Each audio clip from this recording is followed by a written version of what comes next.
Hello and welcome back to my channel. My name is Tamara Jordan.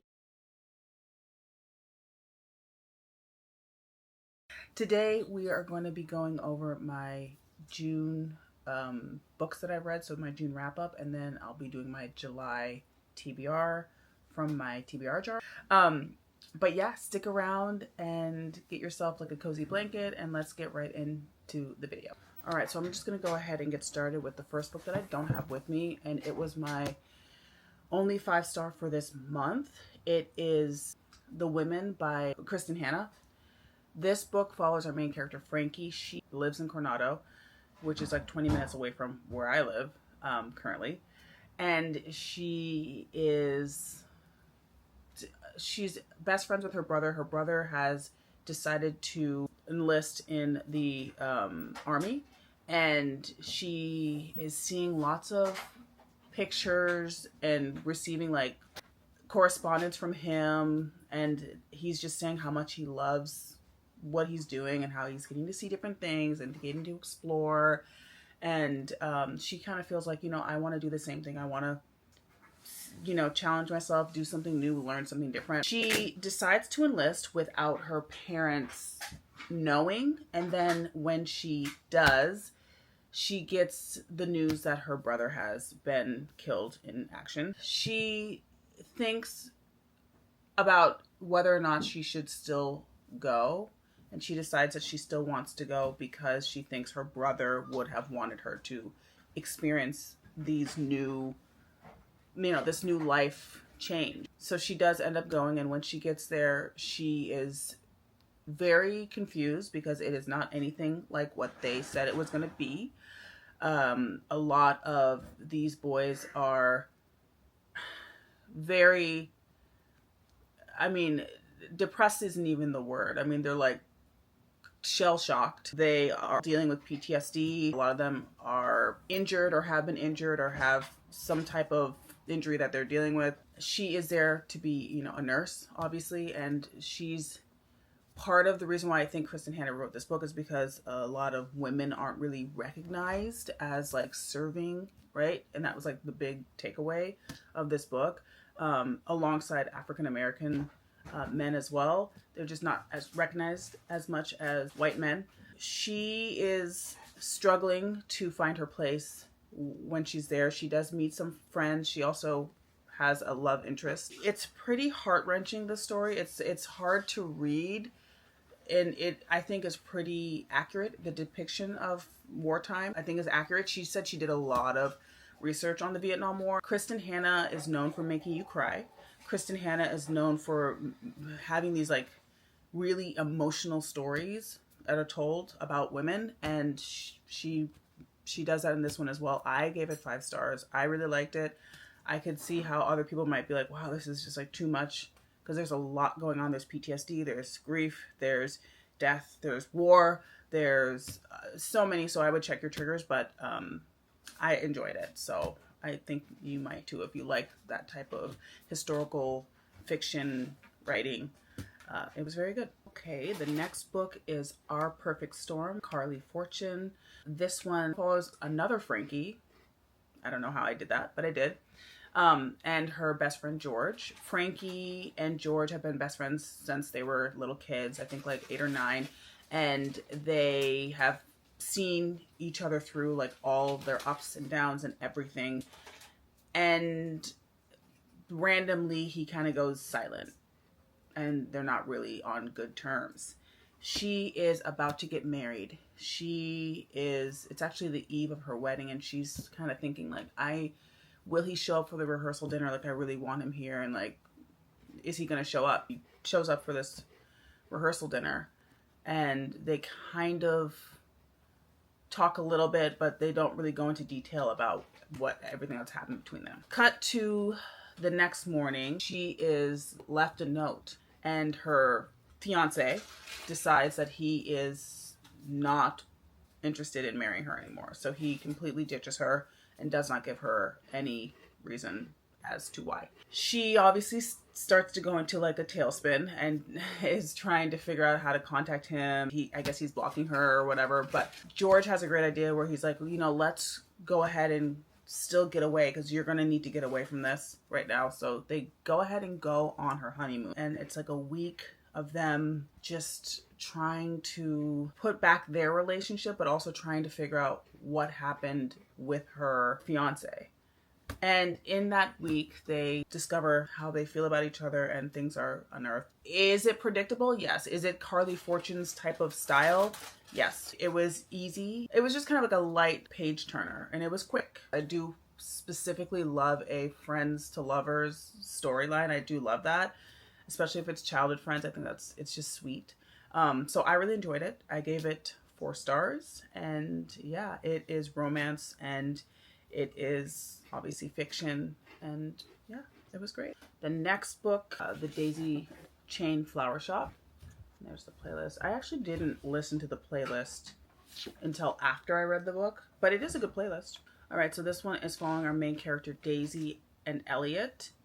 Daisy is the owner. She's like taking ownership of this flower shop, but it's not doing well. And Elliot is new to, I think it's called Dream Harbor, and he is reeling from a breakup with his girlfriend. Daisy is getting bad reviews on her shop because her shop is said to basically be cursed. Every single person who has gotten flowers from her shop, their relationship has ended or their like weddings or whatever have ended in divorce, or they haven't gone through with the wedding or whatever. And so she is trying to figure out a way to switch that curse. She knows in her heart that it's not because of her flowers.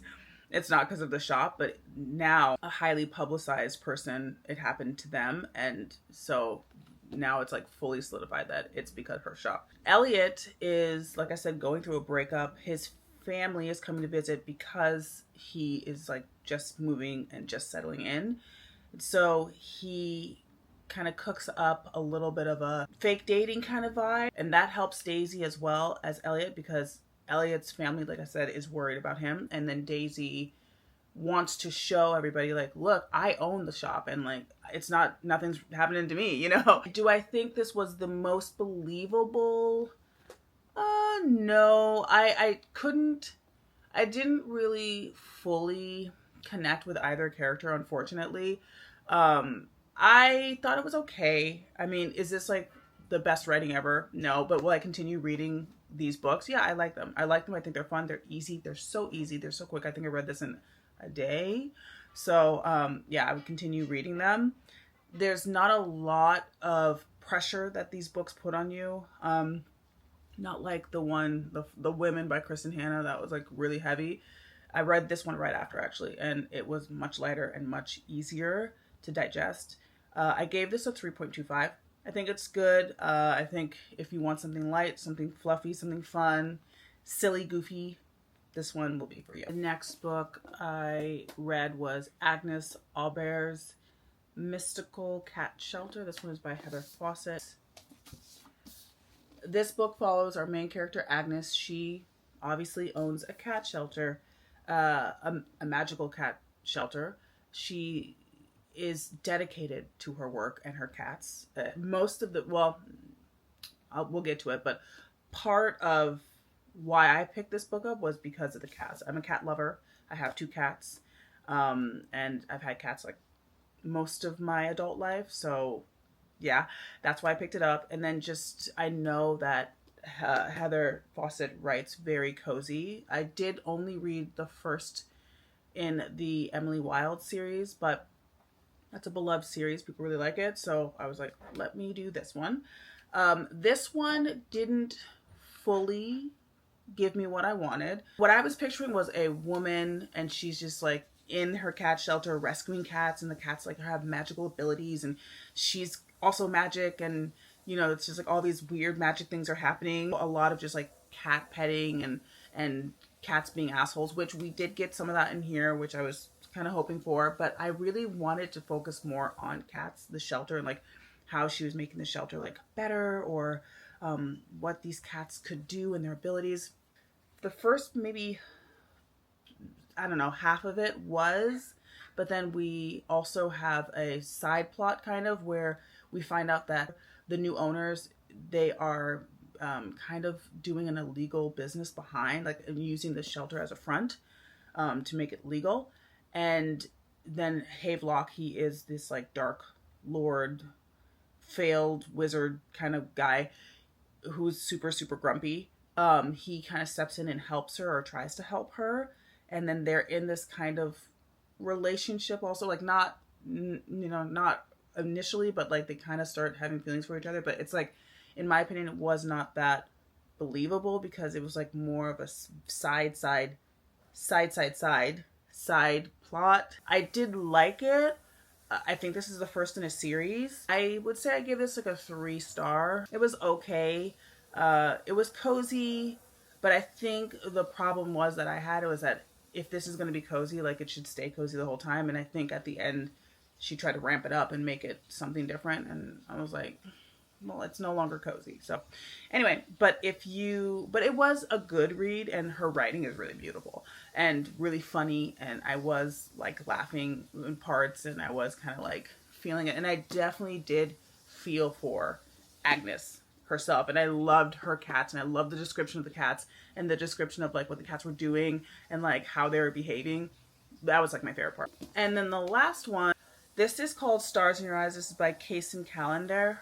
And I got to like page, I don't know, 45. And I DNF'd it. I'm also still partly in a slump, like I'm getting out of one. So I wasn't going to push myself to read something if I wasn't into it. And I was like, I'm not into this. Not that it was bad per se. I just wasn't feeling it. And this has been on my TBR now for like 3 years. And I tried to do it, and it didn't work for me. So, yeah, I'm going to give this to a little library, and maybe it'll find the right person. Okay, so those are all the books that I read for the month of June. We need to pick my July TBR. The beginning of July 3rd through the 9th, is Summerween. So I will be focusing a lot of my energy on Summerween books, and hopefully trying to film a video for you guys and then getting that out.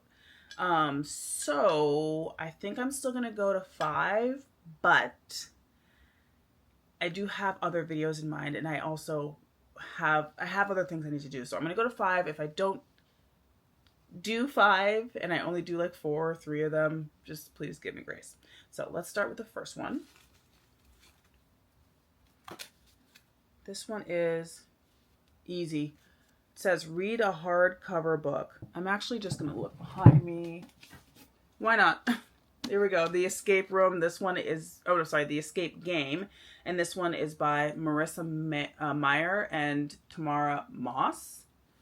And let me tell you what this is about. Okay, I'm just going to go ahead and read it. It says, 6 months ago, season 4 of The Escape Game ended in horror when contestant Angelica Angelos was found murdered on set.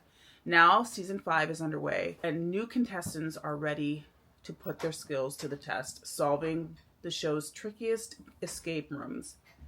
Wow, okay. There's Audie, the cryptographer, Carter, the math whiz, Beck, the wannabe game master, and Sierra, the girl who got away with her sister's murder. Oh, okay.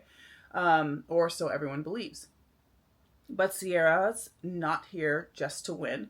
She's here for justice. Oh my gosh. This sounds good. Oh my gosh. And I also like that her name is Tamara, and my name is Tamara, and that's part of the reason why I picked this book up. But yeah, so this will be the first one, a book that is a hardcover. All right, we're going to move on to the next one. I'm just going to go right on the top here. Okay. Upside down. Read the last book someone recommended to you. The last book someone recommended to you. I actually have one. It is not, I don't have it physically. I have it on loan at the library. It is the Dorit Kemsley. It's like a biography, right? I mean, it was ghostwritten, but it's a biography. It's called Unburdened. And part of the reason why I want to read this, my friend was telling me to read it. Like, she's like, you have to read this. But part of the reason why I want to read it is because I saw this girl on TikTok saying that she was going to be doing like a chapter by chapter, or like a couple chapters of the book at a time, and like telling her thoughts. And I'm an avid Real Housewives of Beverly Hills watcher. So anyway, but then the publishers reached out and told her not to do that. And now I need to know why. So I think I'll do that one. I don't usually have a lot of thoughts on memoirs in terms of like rating, so I probably won't rate it, but I will tell you my feelings. Okay, so number 3.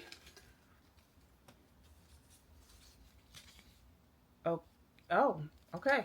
This one says teacher student. I do know what I want to read. I'm seeing it right over there. Let me go get it. This one, how many of you guys knew it was going to be this one?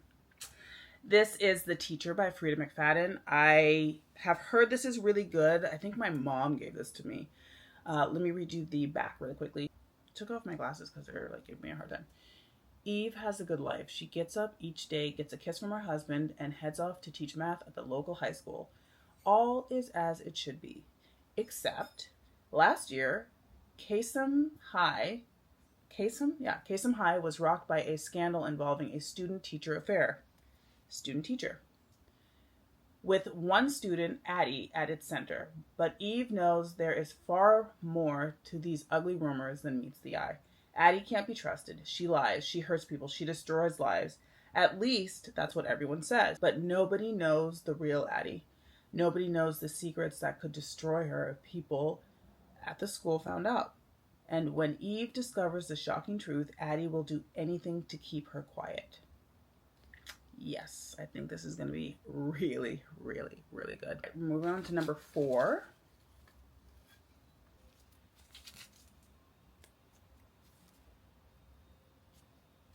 That's easy.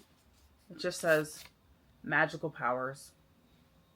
Magical powers. Okay, so a book that has magic in it. That's simple. Let me think what I want to...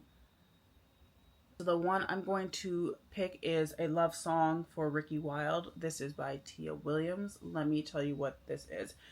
I know there's magical realism in this, and I think there is some type of power, but I'm not sure. Let me read you the synopsis very quickly. And this is on Kindle Unlimited, so that's why I wanted to read it, because it's free. An epic love story 100 years in the making. Okay. Leap years are a strange, enchanted time, and for some, even a single February can be life-changing. Ricki Wilde has many talents, but being a Wilde isn't one of them. As the impulsive, artistic daughter of a powerful Atlanta dynasty, she is the opposite of her famous socialite sisters. Where they are long-stemmed roses, she's a dandelion, an adorable bloom that is actually a weed born to float wherever the wind blows. In her bones, Ricki knows that somewhere a different, more exciting life awaits her. When a regal Miss Della invites her to rent the bottom floor of her Harlem brownstone, Ricki jumps at the chance for a fresh beginning. She leaves her family behind, her wealth, and her chaotic romantic decisions. Just beneath the surface of her new neighborhood, the music, stories, and dazzling drama of Harlem Renaissance still simmers. One evening in February, as the heady, curiously off-season scent of night-blooming jasmine fills the air, Ricki encounters a handsome and deeply mysterious stranger who knocks her world off balance in the most unexpected way. So I think there is some type of, I don't know, I think he is magic or something, but yeah, I think this one will be perfect. So that will be book number 4. The last one, well, it's hard to do it with 2 hands.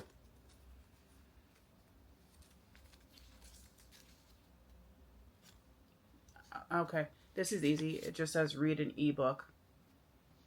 So yeah, let me just pick one from Kindle Unlimited. I'll be right back. Okay, that actually took a little bit more finessing than I initially thought, but I found one. It is by Megan Quinn. It is called Rules for the Summer. I actually have this as a physical copy too, and I want to read it this summer, so it's perfect. This is on Kindle Unlimited, and it's an ebook. I might also physically read it because I have the book. It's over there.